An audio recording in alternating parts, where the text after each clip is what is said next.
सरल है विषय, बहुत ही सरल है। सबसे पहले तो उन्होंने कहा कि जो आपने पदार्थ माने हैं वो नित्य भी हैं अनित्य भी हैं। इसका मतलब कुछ समय उनकी सत्ता है और कुछ पदार्थों की हमेशा सत्ता है और कुछ पदार्थों की कभी कभी सत्ता है। तो अब पदार्थ किसे कहते हैं? पदार्थ तो उसे कहते हैं जिसकी हमेशा सत्ता हो। वो पदार्थ को आपने असत भी माना है, मतलब अनित्य कह करके असत भी माना है। दूसरा, आत्मा ज्ञान से रहित भी हो जाता है। बुद्धि आदि वैशेषिक गुणोच्छेदः मोक्षः, ये जो मान्यता है, अर्थात आत्मा ज्ञान से रहित हो जाता है मुक्त अवस्था में। दूसरा, मुक्ति में ज्ञान नहीं है, आनंद नहीं है, ऐसा जो मानने वाले हैं वे सब असूत्रित बात कर रहे हैं, अर्थात अच्छी बात नहीं कर रहे हैं, फालतू बात कर रहे हैं, ऐसी बात कह रहे हैं जिनका परस्पर विरोध हो रहा है। इन सारी बातों को एक ही माला में पिरोया नहीं जा सकता है। वे कैसे हैं? अत्वदीयैः, अर्थात आपकी मान्यता के बाहर हैं। इसीलिए ऐसे सूत्र बनाते हैं, ऐसी बातें करते हैं जो कि बिल्कुल फालतू हैं। एक मिनट, यहाँ तक सबको क्लियर हो गया? पक्की बात है? ठीक है, एक बार कारिका पढ़ो, फिर प्रश्नोत्तर करते हैं। तामपि स्यात् क्वचितेव सत्ता चैतन्यमोपाधिकमात्मनोऽन्यत् न संविदानन्दमयी च मुक्ति सुसूत्रमासूत्रितमत्वदीयै। बोलिए। अनित्यता का मतलब ठीक है, कोई पदार्थ कभी नहीं है का मतलब क्या हुआ? उतने समय उसकी सत्ता नहीं है। ठीक है, हमने नाश की बात नहीं की, नाश शब्द का प्रयोग नहीं किया, भाव तो वही हुआ ना। लेकिन जैसे एक द्रव्य है, ठीक है, वो द्रव्य कब कहलाएगा? अनित्य है वो द्रव्य, अब द्रव्य कब कहलाएगा? जितनी देर तक वो होगा उतनी देर तक वो द्रव्य कहलाएगा। उसके बाद क्या? उसके पहले क्या? अनित्य है ना, कहाँ से आया? तो ये सब जादू भरी बातें हैं, तो इन जादू भरी बातों का कोई स्थान नहीं है, ऐसा यहाँ कह रहे हैं। तो ये सब बातें एक माला में पिरोई नहीं जा सकती हैं। ठीक है, कारिका सबको ख्याल में आ गई ना? चलो, अब मेरा नंबर आया। आपको तो किसी को और कुछ तो नहीं पूछना है? हाँ, mic in French, Latin, Greek. सुसूत्र मासूत्र। हाँ, सुसूत्रम, ये जितने भी हैं वे सब क्या हैं? सुसूत्र हैं। लेकिन अच्छे सूत्र हैं, अच्छी बातें हैं, लेकिन हम उनको व्यंग समझते हुए ऐसा कह रहे हैं। अत्वदीयैः, अर्थात जो आपके मत से बाहर हैं ऐसे लोगों के द्वारा। त्वदीयैः मतलब आपके द्वारा दिया हुआ, अत्वदीयैः मतलब आपके द्वारा नहीं दिए हुए लोगों के द्वारा। असूत्रितम, जो सूत्र दिए गए हैं वो असूत्रित हैं, अर्थात बेकार हैं, फालतू हैं। और संविदानंदमयी। संविद ज्ञान, आनंद आनंद। अच्छा, संविद मतलब ज्ञान होता है। संवेदन युक्त जो होता है उसको ज्ञान कहते हैं। ज्ञान, दर्शन, उपयोग, कुछ भी मान लो आप, मुझे कोई दिक्कत नहीं है। यहाँ ज्ञान की तरह ट्रीट की औपाधिक आत्मन। चैतन्यम औपाधिकम, चैतन्य जो है वो मात्र आत्मा की उपाधि है। द्रव्य, गुण, कर्म, सामान्य, विशेष, ये सब कब एक दूसरे के साथ जुड़ सकते हैं? जब समवाय होगा। इसका मतलब जीव में हमेशा ज्ञान नहीं होगा। जीव द्रव्य है, ज्ञान गुण है, द्रव्य में ज्ञान हमेशा नहीं होता। कब होगा? जब समवाय उनको जोड़ेगा। अच्छा, ये ऐसा हाँ, गुड। और अर्थ समझ में आ गया? अब इधर माइक दे दो।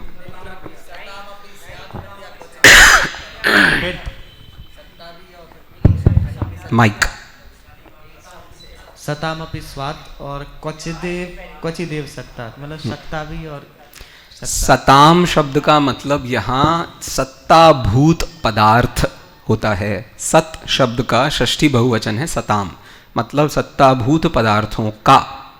क्वचिदेव सत्ता, किसी अपेक्षा से ही सतपना है, ये प्रॉब्लम है। ठीक है, इधर माइक।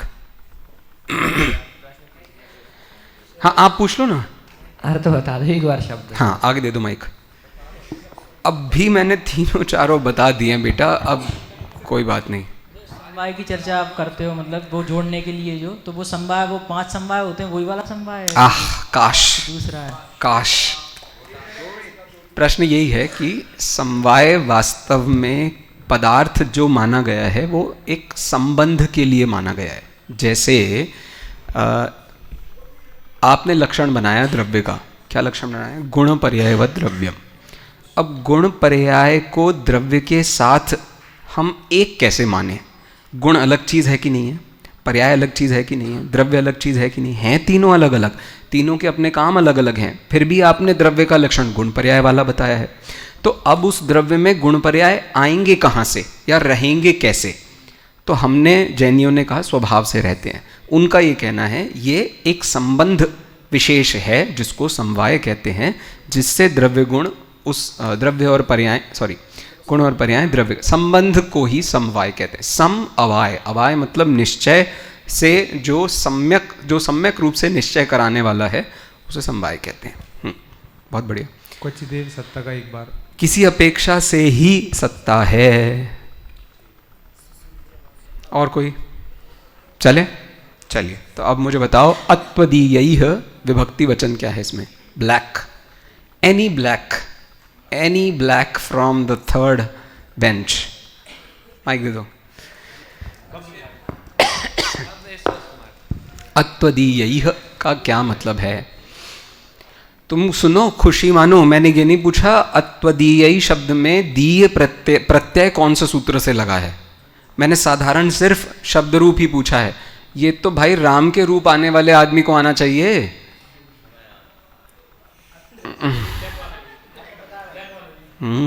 अतिव्याप्त। चलो चलो, any black, so many black, too many blacks. चलो बोलो। तृतीया बहुवचन है ये। तृतीया बहुवचन का मतलब अत्वदीयों के द्वारा, तृतीया का बहुवचन। चलिए, क्वचित शब्द, क्वचित शब्द का मतलब क्या है? किसी अपेक्षा से। बहुत बढ़िया। क्वचित शब्द कैसा शब्द है? शब्द रूप है, धातु रूप है, क्या है? ये नहीं पता। पास, पास। तुमको भी नहीं पता? बोलो तो, आगे बढ़ो। अव्यय। इसे साधारणतः अव्यय माना जाता है, लेकिन यहाँ ये अव्यय नहीं है। यहाँ ये निपात रूप में अव्यय है। निपात में और अव्यय में डिफरेंस होता है। अव्यय के साधारणतः कोई अर्थ नहीं होता, वो सिर्फ एक साधारण भाव को व्यक्त कराने वाला होता है।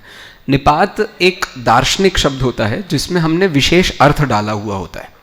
तो क्वचित का मतलब तो किसी अपेक्षा से हुआ, लेकिन किसी अपेक्षा से का मतलब वस्तु में वैसी अपेक्षा होनी चाहिए उस दृष्टि से। तो अभी फिलहाल तो ये अव्यय है, और जब हम प्रयोग करते हैं स्यात् शब्द का, जब हम प्रयोग करते हैं तो वो निपात रूप में अर्थ होता है। निपात एक बहुत अलग से चैप्टर है व्याकरण का, बड़ी बड़ी किताबें हैं उस पर, अलग अलग ही प्रकरण है वो, बिल्कुल एक अव्ययों से अलग माना जाता है उसे। फिलहाल तो ये अव्यय है, इसमें कोई डाउट नहीं है। चलिए, अन्यत। अन्यत शब्द कैसा शब्द है? बोलो, अन्यत शब्द कैसा शब्द है? मैं आपसे पता है ये सब क्यों पूछ रहा हूँ? क्योंकि एग्जाम में आप ये सब लिखोगे, आपकी लाइनें भरती हैं। तुम्हें इतना तो पता है ही कि लाइनें भरना है। तुम्हें ये तो पता ही नहीं है ना कि उसका भाव समझना पड़ता है, उसको लिखना। कम से कम लाइनें भरने के लिए ही सुन लो ये सारी बातें। चलो पीछे सेकंड लाइन। हाँ, अरे जल्दी बोलो। अव्यय है, बहुत बढ़िया। मई, पीछे मई, संविद आनंद मई, ये कौन सी विभक्ति का या कौन से धातु रूप है, कौन सा शब्द रूप है? तृतीया विभक्ति। क्या? रामई जैसे चलेंगे ना।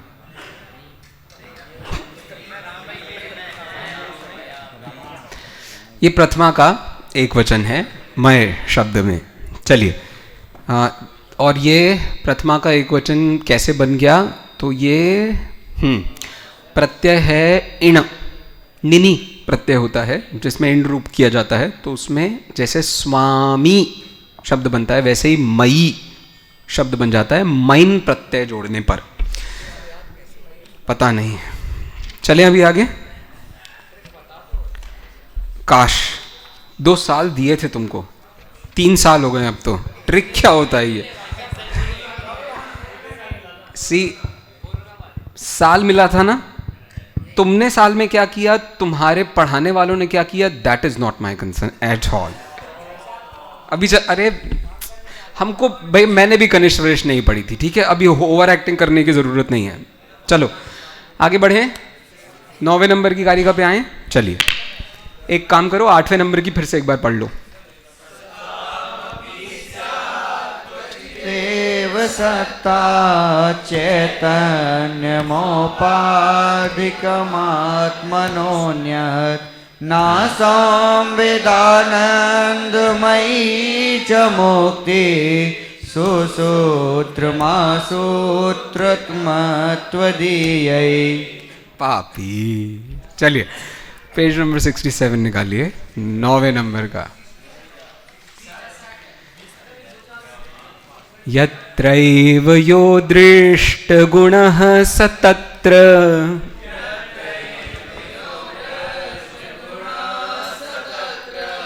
कुम्भादिवत् निष्प्रतिपक्षमेतत्।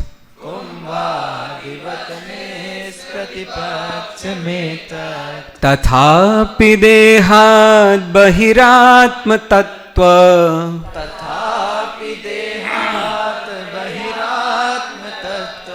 मतत्ववादोपहताः पठन्ति।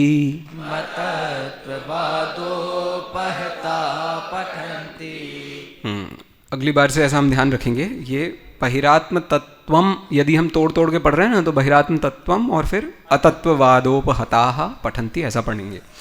कोई बात नहीं। ये जो 9वें नंबर का रोल नंबर 9 और रोल नंबर 19 कौन है?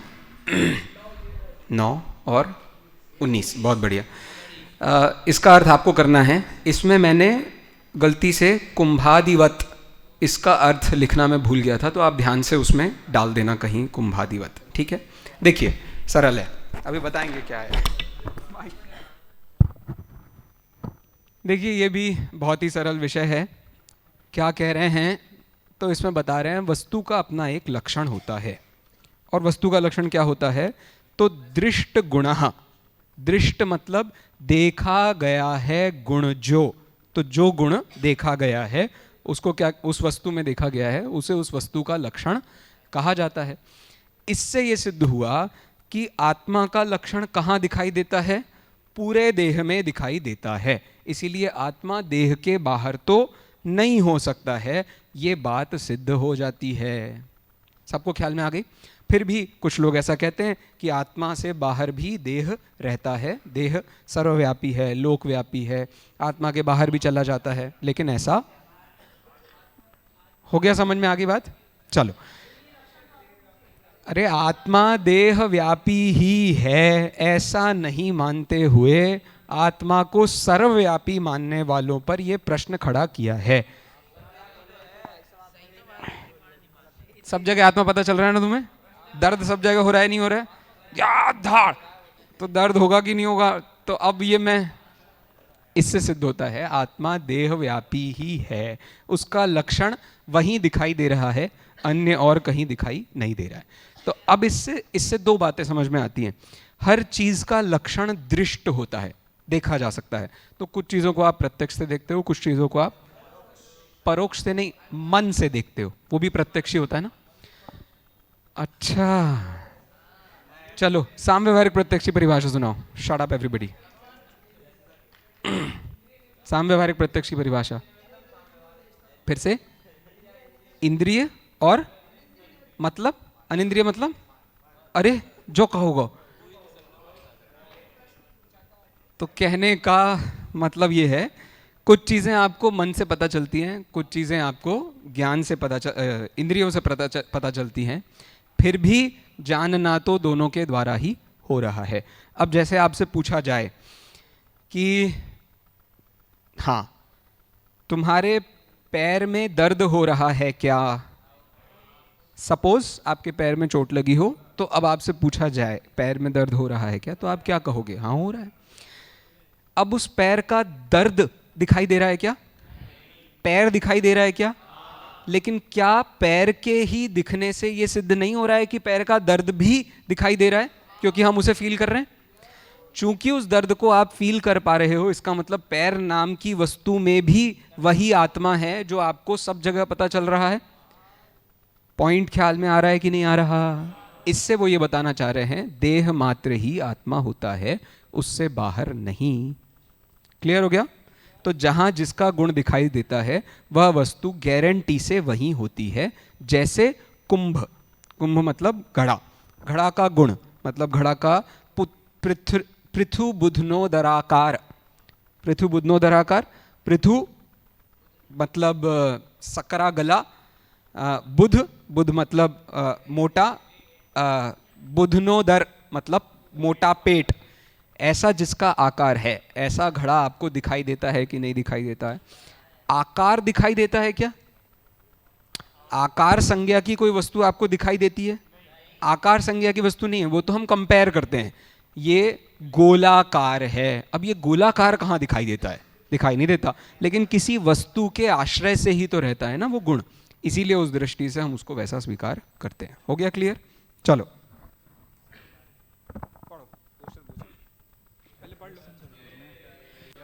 दृष्टगुणा सतत्र कुंभादिवत् निष्प्रतिपक्षमेतत् तथापि देहात् बहिरात्मतत्व मतत्ववादोपहता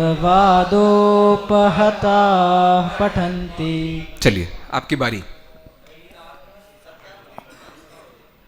बिल्कुल भी नहीं, आपकी बारी। कुछ पूछना है पूछ लो। हाँ, देहात बहिहि आत्मतत्वम, देह से बाहर है आत्म तत्व। अतत्ववाद उपहताः मतलब मिथ्यावाद ऐसी जिसकी व्यामोह से बुद्धि है। उपहताः मिथ्या तत्वों से जिनकी बुद्धि उपहित है, उपनी हाँ उपहित है, उपहत है, सॉरी उपहत मतलब नाश को प्राप्त हो गई है, हत हन।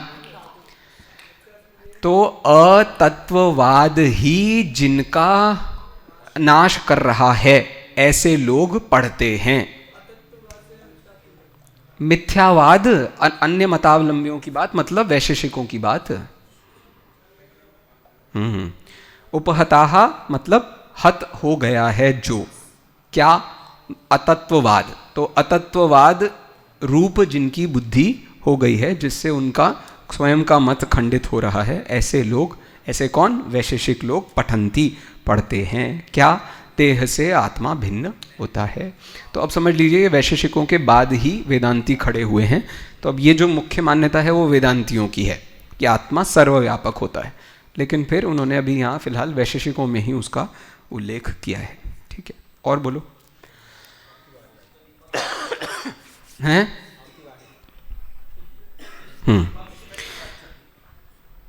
निष्प्रतिपक्षम एतत्, यह बात प्रतिपक्ष के बिना अर्थात सच्ची है। झूठे पना जिसमें नहीं है, झूठा रूप प्रतिपक्ष जहां नहीं है, उसको कहेंगे हम निष्प्रतिपक्ष। अब देखो मैंने ही आपसे कहा था, क्या कहा था? प फ और क ख इनसे पहले विसर्ग का चेंज नहीं होता, मतलब विसर्ग विसर्ग रूप ही कहता है। और यहाँ निष्प्रतिपक्ष में निह प्रतिपक्ष के विसर्ग का श हो गया, तो मेरी बात गलत हो गई ना? फिर से बता, प्रश्न फिर से बोलूं।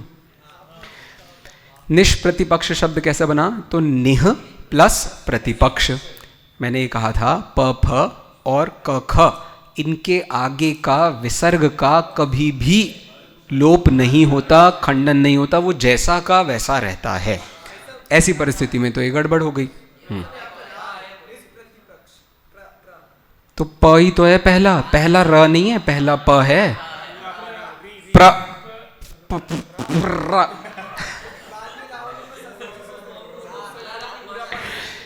क्योंकि यहां निह उपसर्ग नहीं है, निश ही उपसर्ग है, इसीलिए वो चेंज कहां से होता। चलिए, तो कभी कभी सही बताने के लिए उल्टा बताना, कोई बात नहीं। चलिए, यत्र शब्द कैसा शब्द है बताइए। माइक कहाँ है? हेलो। बोलो। अव्यय। अव्यय। यत्र तत्र। पीछे तथापि। अव्यय। अव्यय है। एक अव्यय है कि दो? तथापि। एक। तथापि संज्ञा से अव्यय अलग है, तथा और अपि से अलग है। चलिए, पीछे दीजिए। देहात शब्द में विभक्ति बताइए। अरे बोलो, कोई भी बोलो। देहात। अरे रामात भी नहीं पता क्या यार, तुम लोग कैसे जियोगे? अरे बाप रे। षष्ठी बहुवचन। अरे मर गए। षष्ठी बहुवचन? मुझे पता तुम्हें किसने प्रश्न, मुझे दिक्कत तुमसे नहीं हुई भाई साहब, जिस पागल ने तुम्हें बताया ना। पंचमी एक वचन। यस, ये पंचमी का एक वचन है, इसलिए देहात मतलब देह से भिन्न। देह से भिन्न यहां अर्थ है। अच्छा, तो मुझे ये बता दो कि मुझे तो बता सकते हो ना? हाँ, मुझे बता दो, पंचमी जो है ना, पंचमी कौन से अर्थ में प्रयोग की जाती है? सच्ची बता रहा हूं बेटा, क्या बहुत मतलब आप समझ नहीं रहे हो, पता है? सुनो मेरी बात। इसके बाद आप यदि संस्कृत में ही नौकरी मांगने जाएंगे तो कैसे मिलेगी?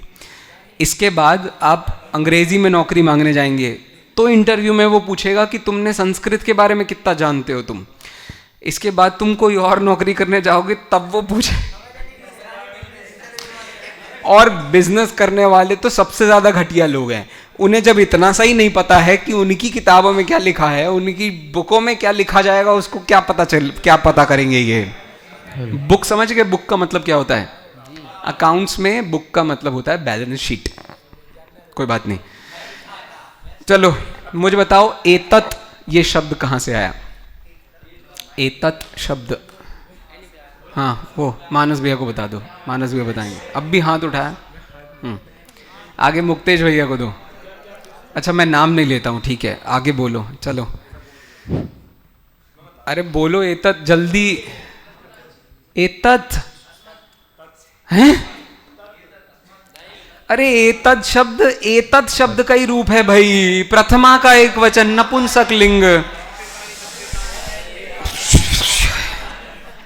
मैं पूरा पागल हो जाऊंगा इस क्लास में, 5 मिनट और बैठूंगा तो। जल्दी से खत्म करो, श्लोक पढ़ो फिर से।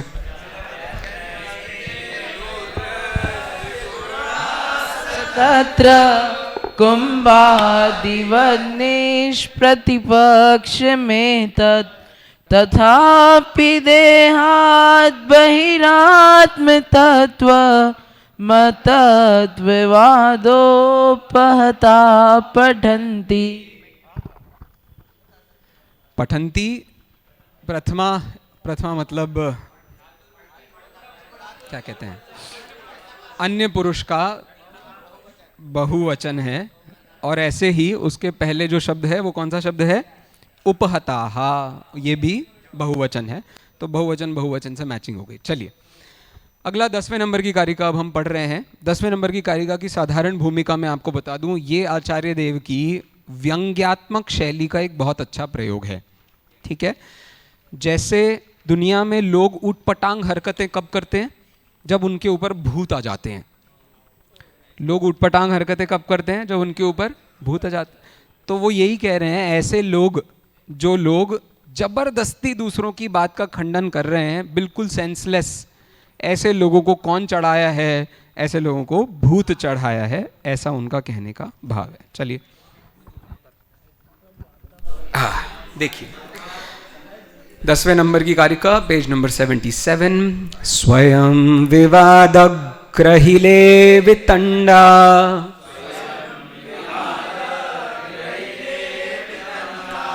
पांडित्य कंडूल मुखे जनेस्मिन्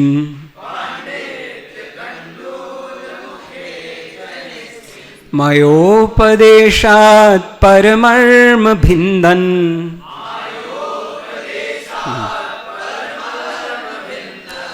अहो विरक्तो मुनिरन्यदीयः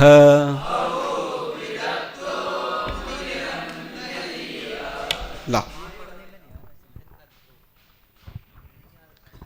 भिन्दन अहो, अ होने के कारण वहां द्वित्व हो गया है।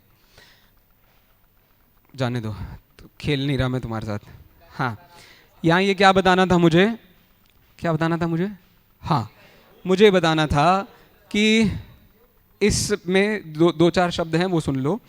ग्रहीले एक शब्द दिया हुआ है। ग्रहीले का मतलब होता है पिशाच। ग्रहीले का मतलब होता है पिशाच। अगला शब्द है वितंडा। तो तीन चीज़ों को, तीन मतलब नैयायिकों ने ऐसे 24 प्रकार के न्याय पदार्थ स्वीकार किए हैं, 16 प्रकार के पदार्थ स्वीकार किए हैं, जिनमें एक वितंडा है। वितंडा के बहुत सारे उन्होंने भेद बताए हैं, जिनमें मुख्य 3 भेद हैं: छल, जाति और निग्रह स्थान। लिखना ही आपको कहीं छल, जाति और निग्रह स्थान, ये वितंडा के, मैं पूरा करूंगा। वितंडा को मुख्य रूप से छल, जाति और निग्रह स्थान के रूप में माना गया है। ठीक है। छल का मतलब क्या होता है? छल का मतलब होता है किसी की बात का बिना लॉजिक के खंडन करना। मतलब जहां जो कहा जा रहा है उसको उसके प्रसंग से बाहर प्रयोग करना, इसको छल कहते हैं। ठीक है।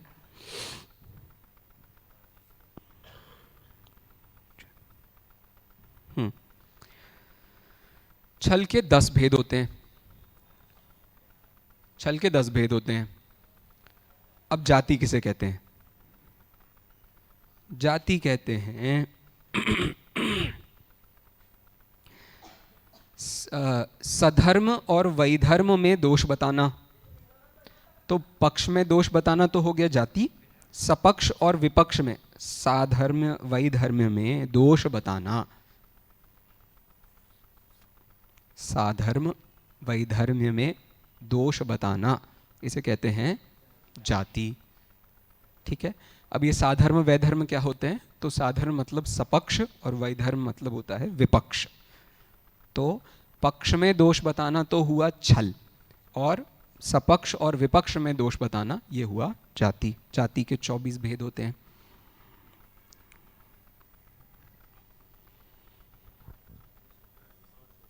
ठीक है। अंतिम है निग्रह स्थान।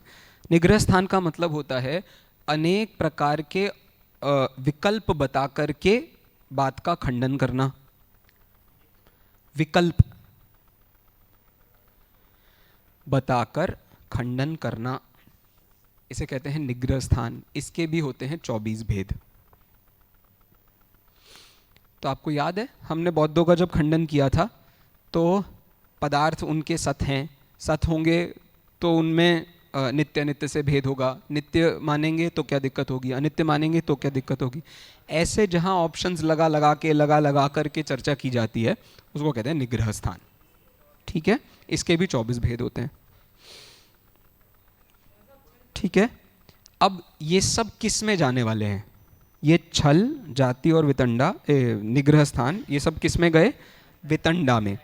तो ऐसे छल, जाति, निग्रह स्थान के पांडित्य से खुजला रहे हैं मुख को जो। कंडूल मतलब खुजलाना, मुख मतलब मुख। तो अपने मुंह को खुजला रहे हैं वो, मतलब जबरदस्ती बड़बड़ा रहे हैं। तो हमारा मुंह कब खुजलाता है? जब भी हमारा मुंह जैसे ऐसा होता है ना, वो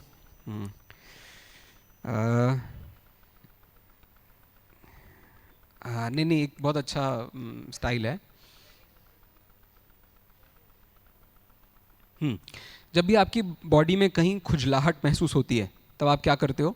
कैसे भी करके उसको रगड़ने की कोशिश करते हो।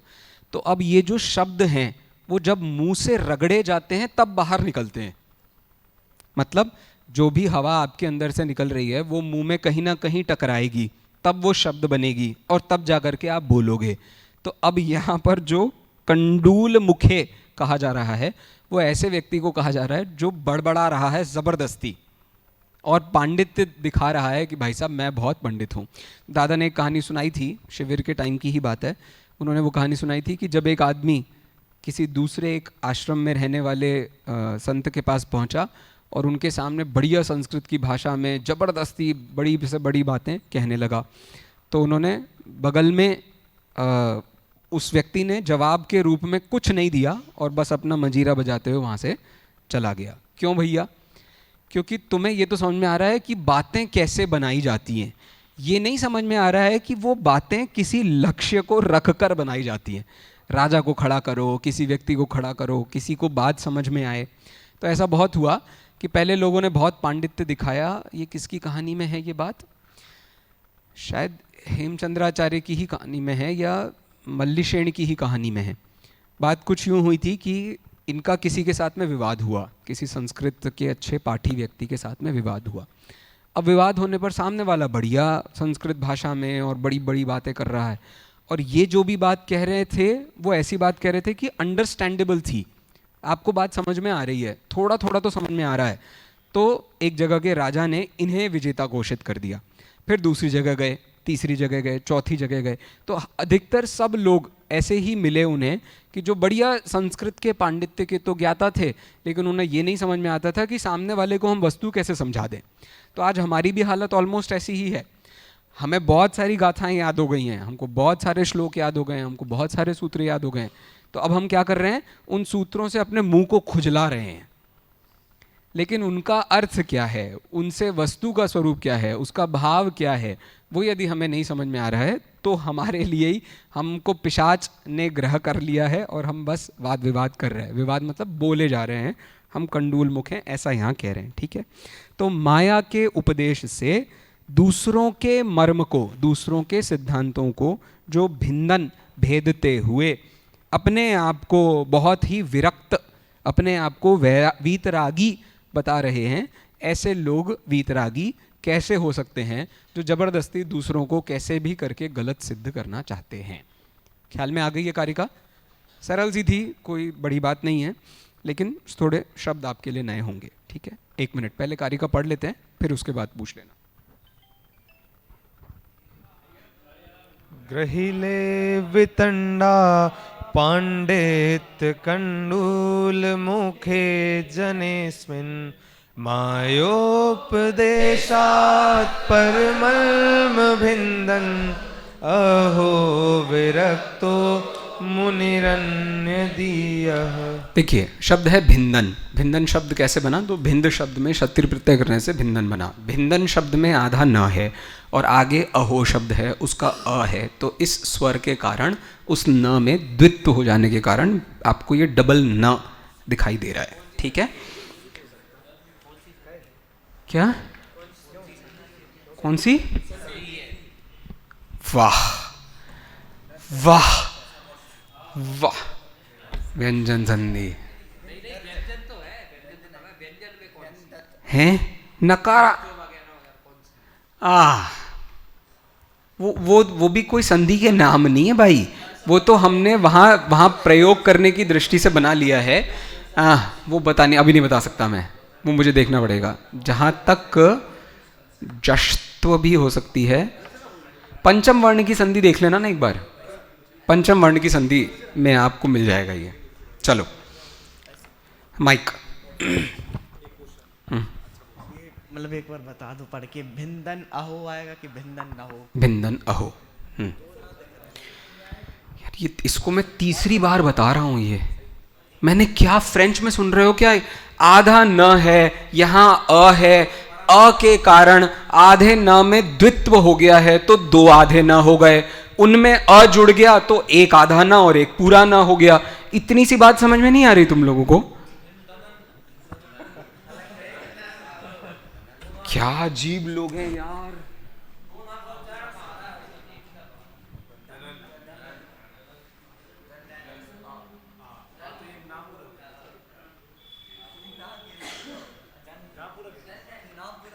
तो पगलों ये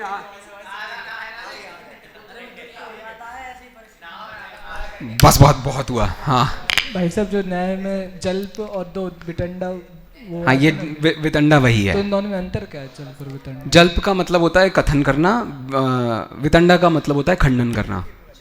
कथन और मतलब दोनों में, स्वमत मंडन परमत खंडन, जल्प वितंडा। लेकिन उसको तो वो बिजिगिशु में लिया है ना इन दोनों को। हाँ, तो एक में आप बात कहोगे, दूसरे में आप बात का खंडन करोगे, तो कभी आप वादी होते हो, कभी आप प्रतिवादी होते हो, इसलिए। अच्छा, तो ये जल्प फर्स्ट ईयर की क्लास में बताऊंगा। चलो। हाँ, मर्म क्या मर्म मतलब सिद्धांत, पर के मर्म का, पर के सिद्धांतों का, पर को प्रिय जो बातें हैं उनका। इधर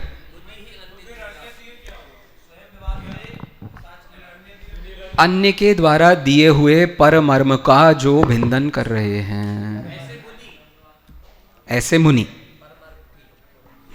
ऐसे मुनि विरक्तः अहो, अहो मतलब यहाँ अहो शब्द प्रयोग किया है आश्चर्य के लिए। तो ये आश्चर्य होता है कि ऐसे मुनि अपने आप को वीतरागी कहते हैं, जहाँ माया के उपदेश से दूसरों का खंडन कर रहे हैं। ठीक है, ये इसका मूलभूत भाव हो गया। ठीक है, चलिए अहो शब्द में बताइए कैसा शब्द है ये? अव्यय। स्वयं शब्द बताइए, बोलो। अव्यय। ग्रहीले शब्द में विभक्ति बताइए, सप्तमी एक वचन। अरे सीधी बात है, वहां लिखा है जने, अस्मिन, मुखे, ग्रहीले, ये सब षष्ठी एक वचन है, सप्तमी एक वचन है। मर्म, मर्म शब्द में विभक्ति वचन बताओ। अब मैं मान जाऊंगा तुमने बता दिया तो। शाबाश। अब लेकिन मर्म शब्द का प्रातिपदिक बताओ, इसका प्रातिपदिक क्या है? ममन। ममन शब्द में मम, जैसे कर्मन शब्द होता है, वैसे ही मर्म, मर्मन शब्द है, जिसमें प्रातिपदिक संज्ञा करने से प्रथमा मर्मम, कर्मान, ऐसे ही मर्मान। चलिए, अन्य दीयः, अन्य के द्वारा दिया। चलिए 10 हो गए, अंतिम देखिए। तुम्हें जाना है, मैं नहीं रोक रहा, प्लीज चले जाओ, प्लीज। चलिए।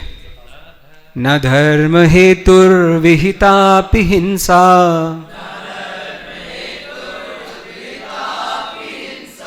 नोत्सृष्टमन्यार्थमपोद्यते च,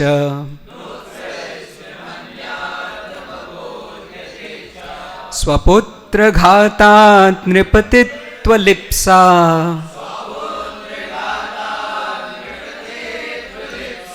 सब्रह्मचारी स्फुरतं परेषाम्। तो आप ये ऑलमोस्ट जनरली गलती करते हो, आप हिंदी की तरह संस्कृत को गाने की कोशिश करते हो। जब भी द्वित्व, जब भी मिश्र वर्ण आए तो द्वित्व गाओ। तो आपको जब नहीं पढ़ते बनेगा ना, तब भी आप सही पढ़ोगे। जैसे सब्रह्म, द्वित्व ब्र है इसलिए द्वित्व हो गया। सब्रह्मचारी स्फुरितम परेशान, पढ़ सकते हैं। देखिए सरल है, यहाँ सबसे ऊपर हिंसा की बात की है और नीचे एक उदाहरण दिया हुआ है जिससे वो एक विशेष बात बताने की कोशिश कर रहे हैं। ठीक है, जैसा कि मैंने आपको पहले बताया था, 4 से 10 नंबर की कारिका किस दर्शन के खंडन के लिए है?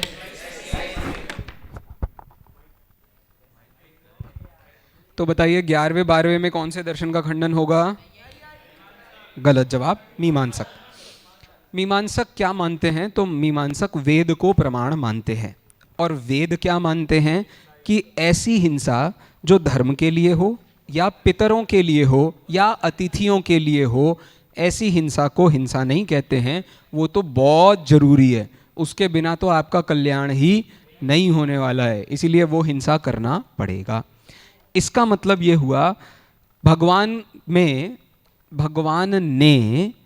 बहुत सारी चीज़ें बनाई हैं इस दुनिया में, कुछ चीज़ें बड़ी हैं, कुछ चीज़ें छोटी हैं।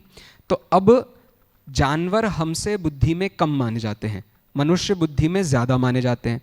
तो अब वो जानवर चूंकि बुद्धि में कम हैं तो उनको पुत्र की उपमा दी है, और हम जो बुद्धि में ज़्यादा हैं उनको राजा की उपमा दी है। तो अब इन छोटे जानवरों को मारकर हम अपने पितरों को, धर्म को करना चाहते हैं। ये ऐसी ही बात है जैसे कि अपने पुत्र को मारकर राजा बनने की इच्छा करना। उदाहरण से सिद्धांत समझ में आ गया? किस किस को समझ में नहीं आया? बहुत बढ़िया। किस किस को समझ आ गया? लो समझा दो जरा एक बार। ये है कि वो जानवर अपन से छोटे हैं, तो जैसे पुत्र को, तो उनको मारना ऐसा होगा जैसे अपने पुत्र की हत्या करके और धर्म मानना। तो अब वेद ही ये कह रहा है ना, वेद ही ये कह रहा है कि हिंसा करो। तो अब वेद अपने आप को सही कैसे बता रहा है? अपने पुत्र को मारकर। मतलब वेद किसने बनाए? तो ब्रह्मा ने बनाया, ब्रह्मा ने ही जगत को बनाया। तो उस ब्रह्मा ने अपने पुत्र को मरवाया है। क्यों? ताकि उसका वेद सुरक्षित हो जाए, उसका वेद बच जाए। ऐसी यहाँ पर उपमा दी गई है। तो यहाँ नृपतित्व किसका धर्म है? वेदोल्लिखित हिंसा। और स्वपुत्र घात कौन है? तो वो बेट, BAIT, बेट मतलब बलि में चढ़ाए जाने वाली वस्तु, बेट। भाई साहब प्रश्न ये था कि 1 मिनट, अभी मेरा निपटा नहीं है। एक बार कारिका देखिए। हिंसा न धर्म हेतु विहितापि, धर्म विहितापि अर्थात कही गई होने पर भी, अर्थात वेद में उल्लिखित होने पर भी हिंसा न धर्म हेतु, वह धर्म की हेतु नहीं है। न उत्सृष्टम, उत्सृष्टम मतलब बलि देना, त्याग करना। उत्सृष्टम अन्य अर्थम, अन्य अर्थम मतलब किसी और के लिए, किसी और के लिए मतलब पितरों के लिए, अतिथियों के लिए जो आप उत्सृष्ट कर रहे हो अर्थात बलि दे रहे हो। अपोद्यते, ऐसा जो आप कार्य कर रहे हो वह हिंसा सही नहीं है।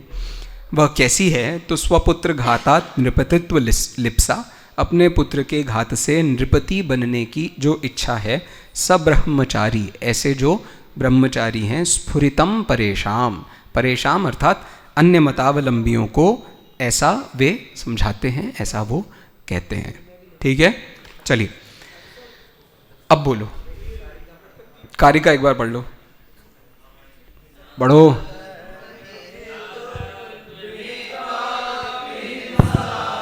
किसी को माइक दे दो।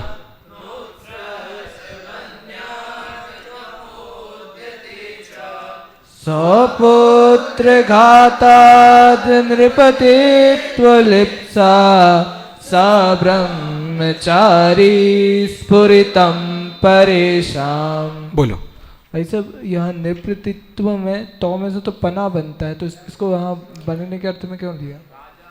राजा पना की अभिलाषा, राजा या पने की अभिलाषा ना, वही आपने बनने के अर्थ। जी। वीप्सा, लिप्सा, इच्छा, अभिलाषा, वांछा। सा ब्रह्मचारी किसके लिए कहा है?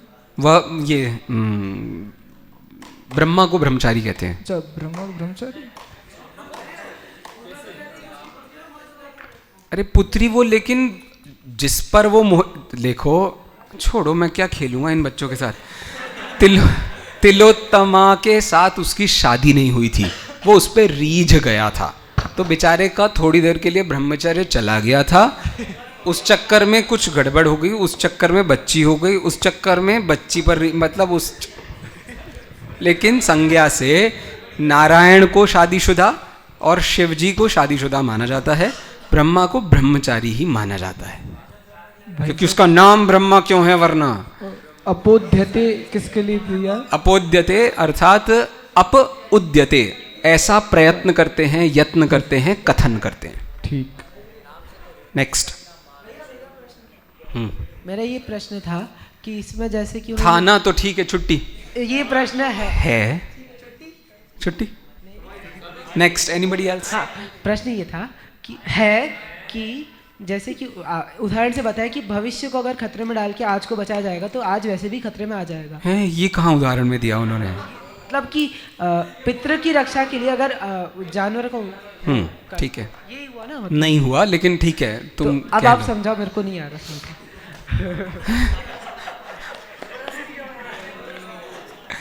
ब्रह्मा ने पूरी दुनिया को बनाया। ब्रह्मा ने दो चीज़ों को बनाया, एक तो हम सबको बनाया और ब्रह्मा ने वेद को बनाया।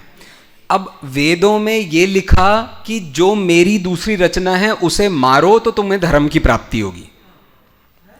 ऐसे ही तो हुआ ना, वेद में हिंसा को सही बता रहे हैं, तो अब हिंसा जिनकी की जाएगी वो भी तो ब्रह्मा ने ही बनाए हैं, तो अपने ही पुत्र का घात करके धर्म बता रहा है। पागल है ना आदमी? That is what is written. हाँ, और नृपतित्व अर्थात अपने आप को वो धर्म का, मोक्ष मार्ग का प्रणेता बता रहा है, अपने आप को वो राजा बता रहा है, अपने आप को महान पुरुष बता रहा है। ऐसा भैया नोट्सृष्ट का मतलब? उत्सृष्ट मतलब त्यागना।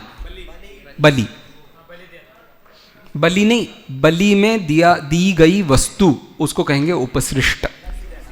बलि देने में, अरे बलि से दी हुई वस्तु, चंपक, पशु। हाँ, एनीबडी एल्स?